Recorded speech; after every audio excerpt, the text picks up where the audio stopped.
This is a podcast from the Queen City Podcast Network. There's good all around us. Let's hear about it.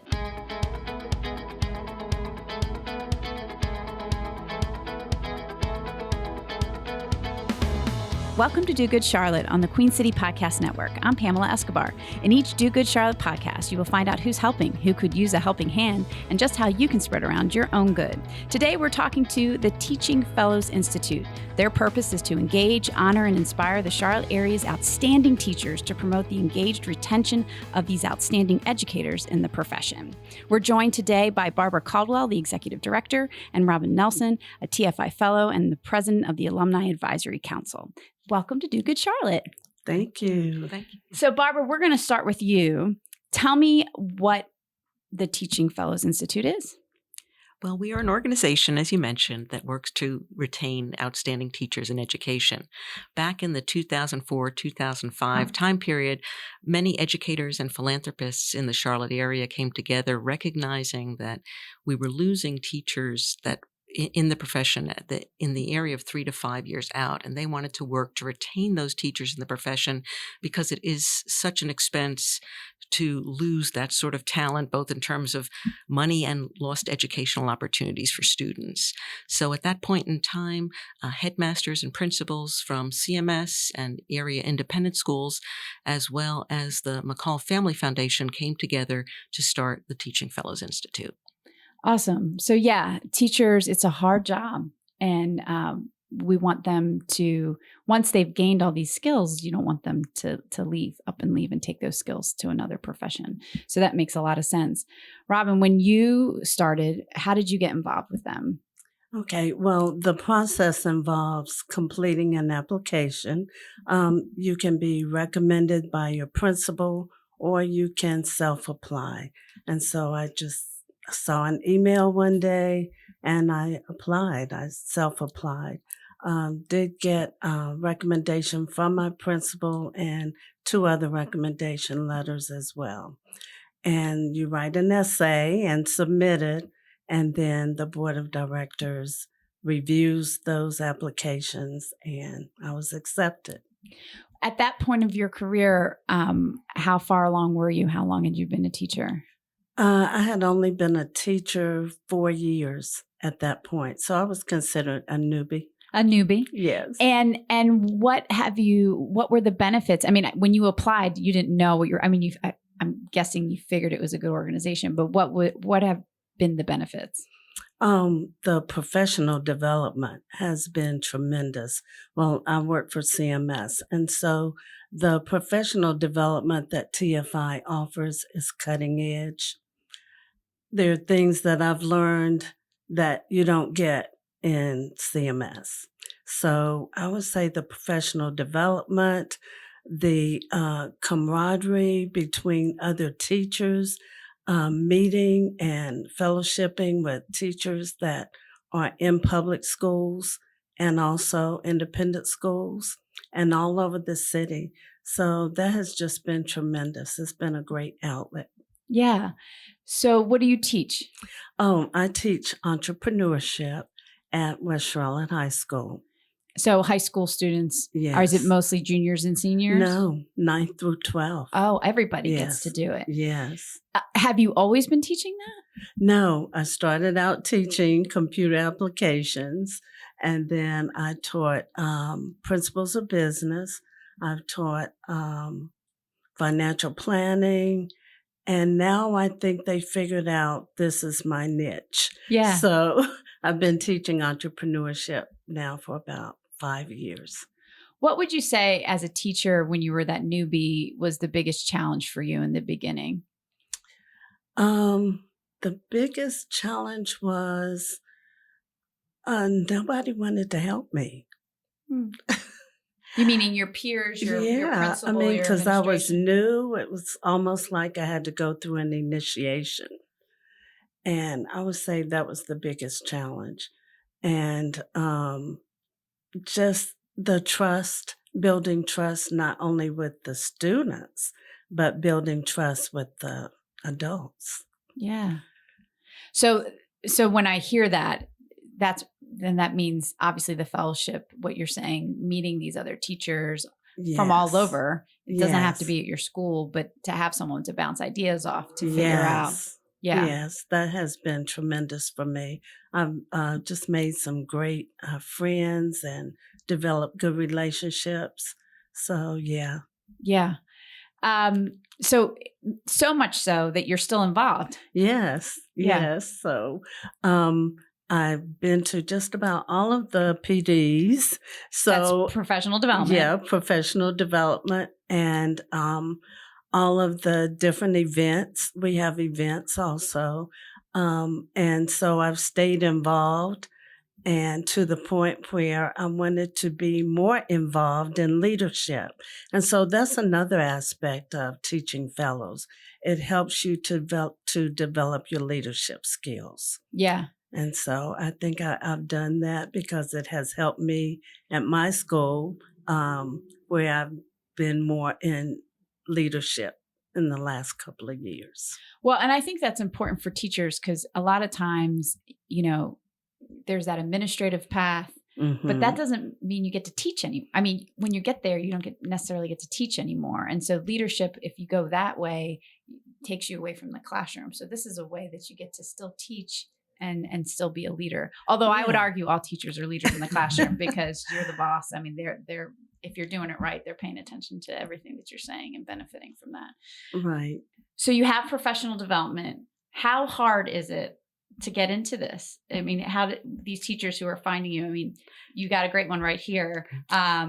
But are you recruiting or? It's very kind of self-selecting. So what we find is that by the time teachers are applying, they've sort of weeded themselves out. So we very rarely get an application that we'd look askance at. So the teachers are often nominated by their principals or encouraged by other TFI alums. And so that's, it's sort of a self-selecting process. So by the time we look at the applications, it's kind of an easy job because the applications just shine with promise. So, yeah. And each, once the application is in, we conduct an annual symposium every summer for the new teachers that are brought in. And then we also have development around that for our alumni fellows. And our alumni fellows now number over 400. And now not everybody shows up for every event. So it's one reason I think why Robin enjoys our professional development is because our events can be a lot smaller than, say, one from CMS or one of the independent schools or a national organization. So you've got time to interact with the presenter. And you've got time to meet your other attendees and really get to know them to the point where you can have a relationship afterwards, both personal and professional. After our summer symposium, we typically have 6 events a year, and all of those would typically have some aspect of professional development to them. So while we'll have a holiday luncheon, that holiday luncheon might have a nutritionist speaking on nutrition for you, nutrition for your students. It might have this year we had Sam Fleming from 100 Gardens speak about his aquaponics program at the Innovation Barn. And I know that Robin has subsequently connected with Sam Fleming and the Innovation Barn for her students. So those are the sorts of things we do. We also have very good luck bringing national authors, educators, and professors to come in, especially with the advent of everyone being more comfortable with Zoom. This year we had Michael Horn from Harvard speak to us about his new book, Reinventing and Reopening. And so a lot of these events can be seen on our YouTube channel. We try to capture as much of what we do on video so that it's not just for our fellows, but that any teacher in town and really any teacher across the country could take a look at the work we're doing and hopefully benefit from it. Yeah. What has been some of the feedback that you receive from these teachers, especially the ones who just start? Many of them particularly enjoy the size of our events, that it's not thousands of people in one. So quite often they will have extended conversations with our speakers. And our speakers, because they're not overwhelmed by thousands of attendees, are very open to saying, hey, here's my number, call me, here's my email. You have a question, you have an issue come up. And they really do take advantage of that. And that's one of the wonderful things about not being an enormous organization, and it really opens us up to those speakers to where they can have a relationship with the speakers. It's not just somebody on high on a stage and there you are sitting in the stands. It's really a relationship of equals. For the speaker, for Mr. Horn, how is his research playing out in the classroom? What is he seeing? What's his immediate feedback from teachers? Yeah. What he thinks. So, well, I mean, I would see the benefit for him to be talking to your group because you're, hopefully, I think he enjoyed it. And we had Barbara Oakley, who wrote Uncommon Sense Teaching, speak to our teachers this year also. And so it's a nice back and forth. I think it's, it's something the teachers can both bring back into their classroom, and it's somewhat social. And then it's also in essence, an intellectual exercise where you're having a back and forth with people who are doing neuroscience research right now, doing sociological research, and you're getting something that's coming right up, and maybe they're not quite ready to publish, but you're hearing about it now. And that's something that CMS really can't do just because of its size. So we're really blessed that we can operate on this scale. We try not to be a burden on our fellows because we realize being a teacher in and of itself can be very burdensome. But the only thing we do ask of our teachers is that they share what they learn at TFI with their colleagues. So hopefully Robin is doing that with her colleagues at West Charlotte. And that can be as easy as sending an email with the video in it, or you can have coffee with your grade level or subject matter teammates and share the materials we've provided you. So that's really the only thing we ask of our teachers. We don't burden them with 20-page papers that have to be submitted within 2 weeks of our programs. So none of that. And do you feel like when you've gone to some of these professional development that you've seen the direct impact, like, yes, I can take this into the classroom with me now? Absolutely. Just about every professional development I've attended, I've been able to go back and immediately implement some of the strategies. And I'm department chair of my department. I'm in CTE. And so I've been able to share some of the strategies with the department and have an impact there. Yeah. Is it time consuming? I mean, your life is, right? Your job is. And so how does this fit in? Are they understanding of what your schedule's like, and how are you able to be doing that? And what's the motivation for doing it? I think Barbara is very conscious of our time, and she tries to arrange things around our schedules. Like we have a lot of virtual PD in the evenings, and try to schedule it so that everybody's off from work.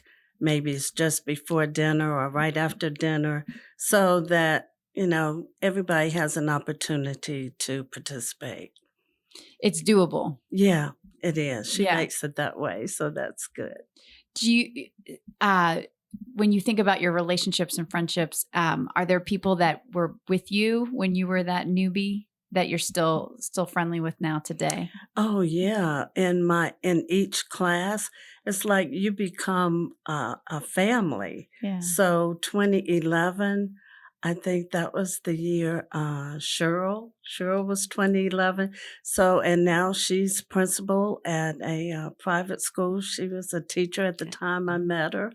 And so, yeah, it's hard to explain, but the impact is tremendous because, we're able to share with each other, and they're not necessarily from our school. Yeah.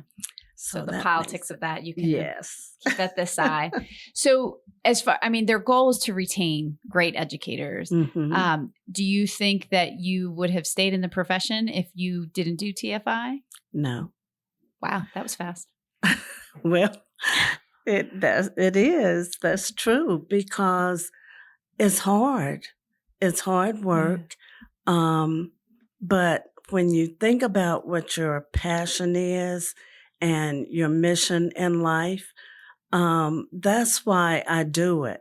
But some of the other things that go on within the school system make you want to walk away from your mission. And so TFI just brings me back home. Yeah. Just brings me back to my why. And it's that reminder, Yeah. this stuff is exciting. This is fun. Like Yes. this. Yeah. I want to be doing this. And sometimes day to day, it's Yeah. easy to forget. And I feel valued. TFI, the events, because like Barbara was saying, they are small and intimate. You just feel like that presenter's just talking to you, like you're the only one there. And the symposiums, I'll never forget that symposium I went to the first time. Is just like, you are loved, you are valued, you are appreciated. And I was like, wow, Yeah. I'm going to stick with this. And how many people have you brought to them because of that? Oh. Because you want them to feel what you felt. Yeah, I don't know how many, but I have a good number. I was going to say Barbara's shaking her head big time. We have quite the force at West Charlotte. In fact, their assistant principal is an alum, right? And then Cheryl, that you were mentioning, she's at Victory Christian. Right. She's a principal at Victory Christian now, head of school there now. So, so we have quite an Amanda Thompson over there. Right. Well, she's not there anymore, I know, but she was there for a good while. Yes. And so I know one teacher that's there now will be in the symposium this year. So well, that's great. She's excited. And I think having alums of the Teaching Fellows Institute nominate potentially new people, that gives them great ownership in the organization. And there's nobody that knows better who will both add to and benefit from the Teaching Fellows Institute than our own existing alumni. Yeah. And then what's nice too is that you're there as a resource still. Yes. And so they know that they can lean on you even when they don't have a symposium to attend or something like that. Let's take a break real quick. And then afterwards, we can talk about how people can help.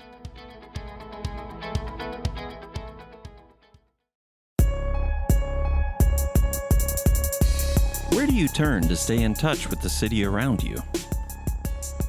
Broadcast news isn't what it used to be, and commercial radio doesn't scratch that itch. If only there was one place you could get it all, when you want, wherever you want, on your schedule. There is the Queen City Podcast Network. Listen to your city on your schedule at queencitypodcastnetwork.com and everywhere you get your podcasts.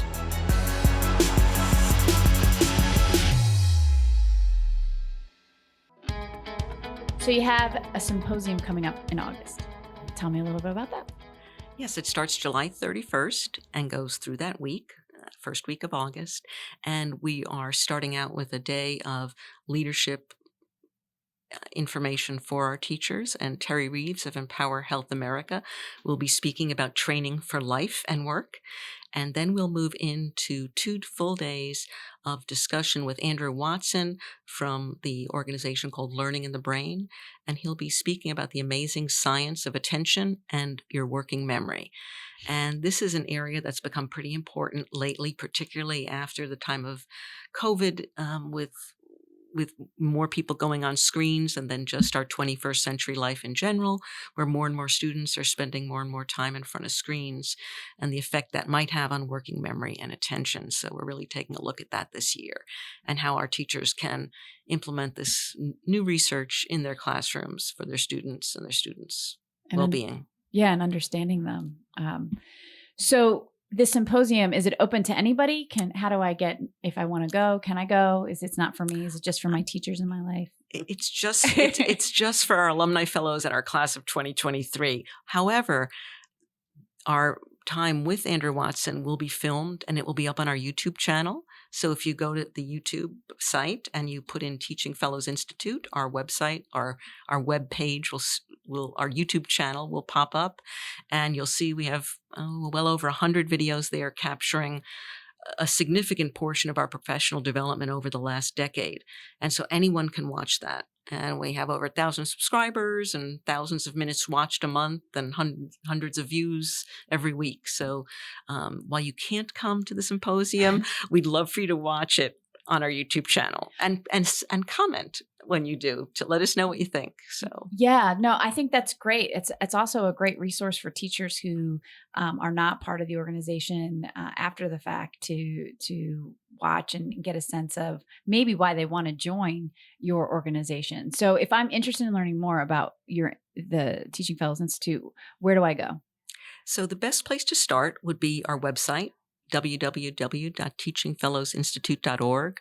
And right there at the very top of that homepage, you'll see all links to our social media and our YouTube channel and our LinkedIn, as well as to our donate page. So you can find all those things right at our homepage. And I will mention, I'll circle back a little bit to our symposium. We do have one event that is available to the community, and that is our parent and community talk. And if you're watching this before August 1st, the talk is August 1st. It's virtual via Zoom, and you can go to our website, to our event area, and sign up to register for the Zoom link.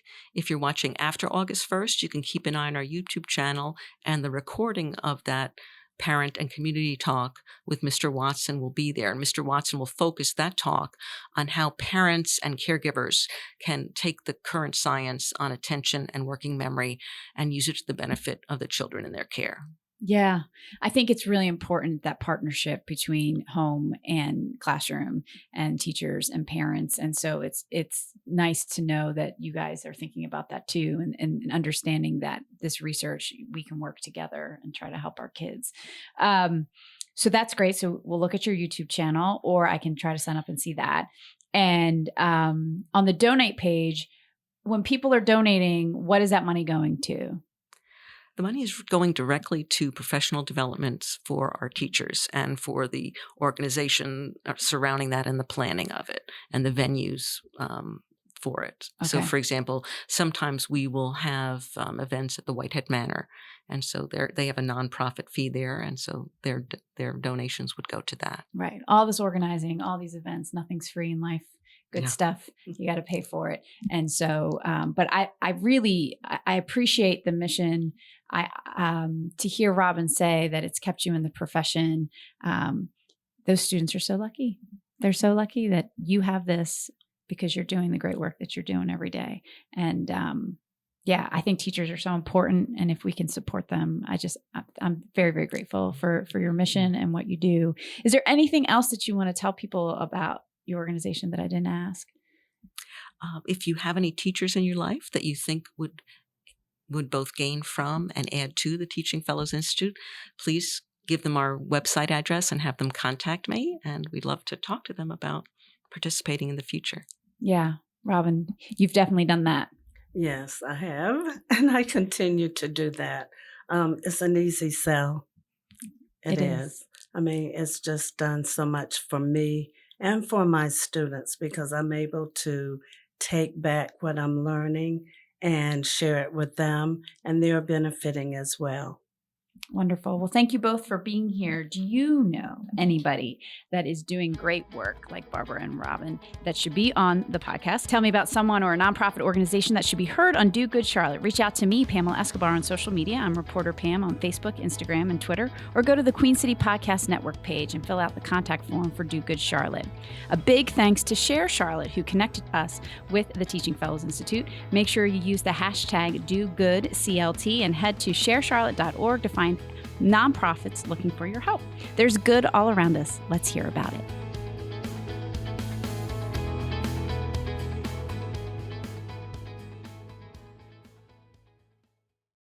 QueenCityPodcastNetwork.com